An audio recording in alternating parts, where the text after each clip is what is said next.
Hello welcome back to my channel Rishi Chandu mini vlogs. ఈరోజు ఈ వ్లాగ్లో లంకపప్పు గారెలు క్రిస్పీగా ఎలా చేసుకోవాలో కంప్లీట్ అండ్ ఈజీ రెసిపీ మీతో షేర్ చేసుకోబోతున్నాను. ఆల్రెడీ ఒక యూట్యూబ్ షార్ట్ చేశాను, ఈ పప్పు పేరు గెస్ట్ చేయండి అని. కానీ చాలామంది గెస్ట్ చేయలేకపోయారు. కొంతమంది కందిపప్పు అన్నారు, శనగపప్పు అన్నారు. కానీ చూడ్డానికైతే కందిపప్పు లాగానే ఉంటుంది, కానీ కాదు. ఈ పప్పు పేరు లంకపప్పు. హిందీలో కేసరి దాల్ అంటారు, అలాగే లఖోరీ దాల్ అంటారు, మరాఠీలో లాకిచి దాల్ అంటారు, ఇంగ్లీష్లో గ్రాస్ పియా అంటారు. సో ఇలా రకరకాల పేర్లు ఉన్నాయి. చూడ్డానికైతే అచ్చంగా కందిపప్పు లెక్కనే కనిపిస్తుంది, కానీ కాదు, లంకపప్పు. సో ఈ లంకపప్పు రెసిపీ చూద్దాము. అలాగే చాలా హెల్త్ బెనిఫిట్స్ ఉన్నాయి, హై ఇన్ ప్రోటీన్. సో అవి కూడా చెప్తాను. First let's get in to the video. ఈ పప్పు గారెలు చేసే ముందు పప్పుని 2-3 టైమ్స్ మంచిగా గడుపుకోవాలి. నేను ఒక 3 సార్లు గడుపుకున్నాను. అలాగే మంచి వాటర్తో నానబెట్టాను. ఓ 2-3 గంటలు నానితే చాలు, మెత్తగా అంటే నానిపోతుంది పప్పు, ఈజీగా నానిపోతుంది. నైట్ అంతా నానబెట్టే అవసరం లేదు పప్పుని. మనం చేసుకునే ఒక 2-3 గంటల ముందు నానబెడితే చాలు. సో 3-4 టైమ్స్ కడిగి మంచి నీళ్ళల్లో నానబెట్టుకున్నాను. దీన్ని లాకిచి దాల్ అంటారు, కేసరి దాల్ అంటారు,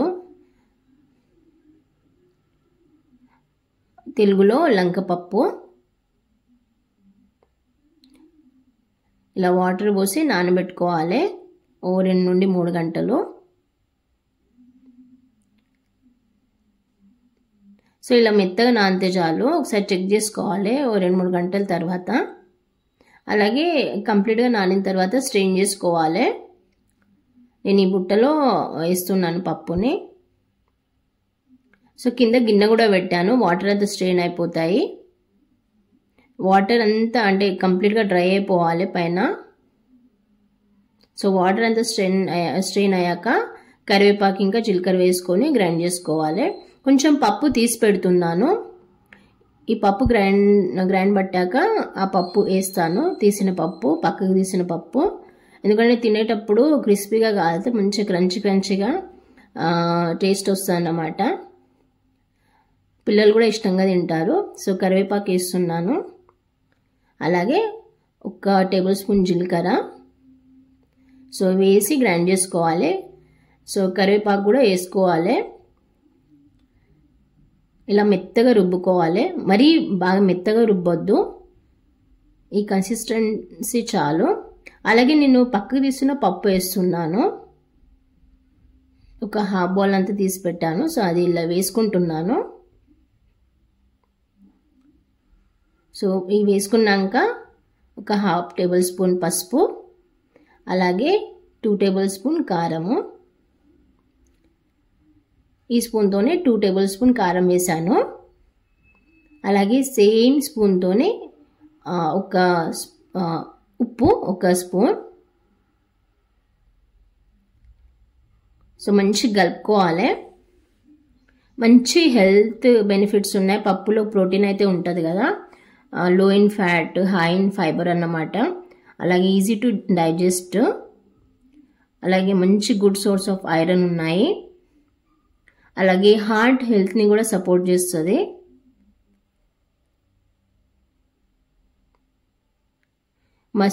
ప్రోటీన్ వల్ల మసిల్స్ కూడా స్ట్రాంగ్ అవుతాయి.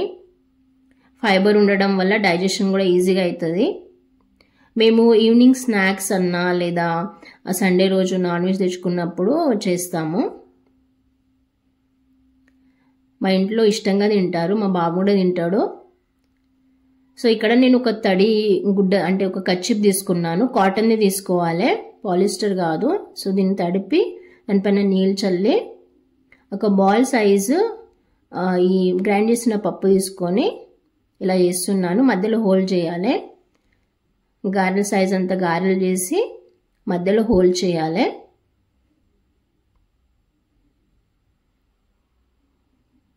ఇలా కాటన్ కచ్చిప్ తీసుకుంటే లేదా ఏదైనా కాటన్ క్లాత్ తీసుకుంటే మంచిగా వస్తాయి గారెలు, ఈజీగా తీయొచ్చు.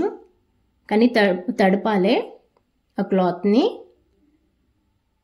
ఇప్పుడు ఆయిల్ వేడెక్కాక ఈ గారెలు ఈ ఆయిల్లో వేసుకోవాలి. ఇలా రెడ్ కలర్ రావాలి, చూపెట్టినట్టు రెడ్ కలర్ వస్తే మంచి క్రిస్పీగా అవుతాయి, తీసాక క్రిస్పీగా అయిపోతాయి. నేను తీసిన పప్పు వేసాను కదా చూడండి, అది తినేటప్పుడు మంచిగా క్రిస్పీగా క్రంచీగా తలుగుతాయి. అలాగే టేస్టీగా కూడా ఉంటాయి. సో పప్పు మొత్తం గ్రైండ్ చేయొద్దు. మళ్ళీ ఒకసారి చేసి చూపెడతాను. ఇలా బాల్ సైజ్ తీసుకొని రౌండ్గా చేసి మధ్యలో హోల్ చేయాలి, అలాగే ఆయిల్లో వేసుకోవాలి. అలాగే ఈ గారెలు మీడియం ఫ్లేమ్లోనే చేయాలి, రెడ్ కలర్ వచ్చే వరకు. హై ఫ్లేమ్ కానీ లో ఫ్లేమ్ కాదు, మీడియం ఫ్లేమ్ అయితేనే లోపల పచ్చి పచ్చిగా ఉన్నాయి. సో మీడియం ఫ్లేమ్లో ఇలా రెడ్ కలర్ వచ్చే వరకు ఆయిల్లోనే ఉండనియాలి, ఆ తర్వాత తీసేయాలి రెడ్ కలర్ వచ్చిన తర్వాత. సో గారెలు రెడీ, లంకపప్పు గారెలు. చాలా హెల్దీ అన్నమాట. High rich in protein, low fat, high in fiber, easy to digest అన్నమాట. Good source of iron, heart హెల్త్కి కూడా సపోర్ట్ చేస్తుంది. చాలా ఈజీ రెసిపీ అండి. సో ఈ రెసిపీ నచ్చితే తప్పకుండా లైక్ చేయండి. ఈవినింగ్ స్నాక్స్ లాగా చేసినా చాలా బాగుంటాయి, ఇష్టంగా తింటారు ఇంట్లో. అలాగే నేను సడన్గా గెస్ట్ వచ్చేది ఉంటే అప్పుడు కూడా చేస్తాను నేను. ఈ గారెలు తొందరగా అయిపోతాయి, ఇన్స్టంట్ గారెలు. 2-3 గంటలు పప్పు నానబెడితే చాలు. Thank you.